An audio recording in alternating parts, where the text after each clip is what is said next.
तो दोस्तों आपको बता दें, जब आकांक्षा दुबे जी के घर पे पवन सिंह पहुंचे तो क्या हुआ। दोस्तों आपको बता दें कि भोजपुरी के किंग पवन सिंह आकांक्षा दुबे जी के घर पे पहुंचे और आकांक्षा दुबे जी के मां से मिले और बहुत सारे बातचीत हुआ है।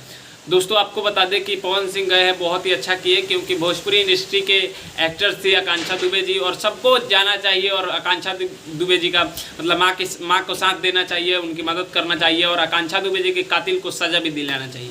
दोस्तों आपको बता दें, जब पवन सिंह पहुंचे तो आकांक्षा दुबे जी की मां ने पवन सिंह को गले लगाकर रोने लगी। दोस्तों वो सीन आप लोग भी देखेंगे तो मतलब बिल्कुल भावुक हो जाएंगे। मतलब ऐसा सीन था, पवन सिंह जब पहुंचे तो आकांक्षा दुबे जी की मां उनको पकड़कर रोने लगी। और दोस्तों आपको बता दें कि पवन सिंह पहुंचे हैं, वहाँ पर बहुत सारी बातें की और यहाँ तक बोले हैं कि जो भी कातिल होगा उसको पवन सिंह छोड़ेंगे नहीं, इंसाफ दिलाएंगे आकांक्षा दुबे जी को। और आपको बता दें कि पवन सिंह जितना हो सके उतना मदद करेंगे।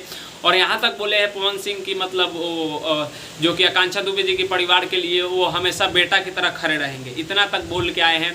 तो बहुत अच्छा किया पवन सिंह जो कि आकांक्षा दुबे जी के घर पे गए और उनसे बातें चीतें हुआ और जो कि उनको हिम्मत दिए।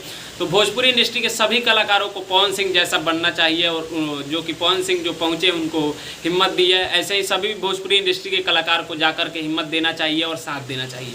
तो बहुत ही अच्छा लगा। और दोस्तों अभी तक आकांक्षा दुबे जी के कातिल का कोई पता नहीं है, जैसे ही पता चलेगा आपको ज़रूर वीडियो बनाकर दिखाएंगे। बस आपको इतना ही बताना था। तब तक के लिए मिलते हैं आप सभी से नेक्स्ट वीडियो में। मैं सूरज पासवान, आप लोग देख रहे थे खेसारी फैन सपोर्ट 2। मिलते हैं आप सभी से जल्दी नेक्स्ट वीडियो में। तब तक के लिए जय हिंद, जय भोजपुरी।